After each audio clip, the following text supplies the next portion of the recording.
اور پھر اللہ رب العالمین نے جو ہے سورہ طٰہٰ کی آیت میں جو ہے فرمایا فَإِمَّا يَأْتِيَنَّكُم مِّنِّي هُدًى فَمَنِ اتَّبَعَ هُدَايَ فَلَا يَضِلُّ وَلَا يَشْقَىٰ۔ عبداللہ بن عباس رضی اللہ تعالی عنہما کہتے ہیں کہ اس آیت کی تفسیر میں ضَمِنَ اللَّهُ لِمَنِ اتَّبَعَ الْقُرْآنَ أَلَّا يَضِلَّ فِي الدُّنْيَا وَلَا يَشْقَىٰ فِي الْآخِرَةِ۔ ابن عباس رضی اللہ تعالی عنہما فرماتے ہیں اس آیت کی تفسیر میں کہ اللہ رب العالمین نے جو قرآن کو پڑھ کر اس کو سمجھے گا اس کے لیے اللہ رب العالمین نے اس بات کی جو ہے ضمانت دی ہے اس آیت کے اندر کہ وہ دنیا میں کبھی بھی جو ہے گمراہ نہیں ہوگا اور نہ ہی آخرت میں وہ شقی ہوگا، یعنی دنیا میں بھی وہ جو ہے ہدایت پر رہے گا اور آخرت میں جو ہے وہ کامیاب رہے گا۔ سبحان اللہ۔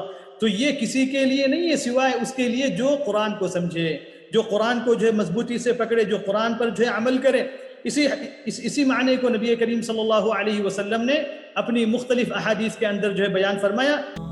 اور مزید ویڈیوز کو دیکھنے کے لیے آپ ہمارے YouTube چینل کو سبسکرائب کریں۔ فجزاکم اللہ خیرا۔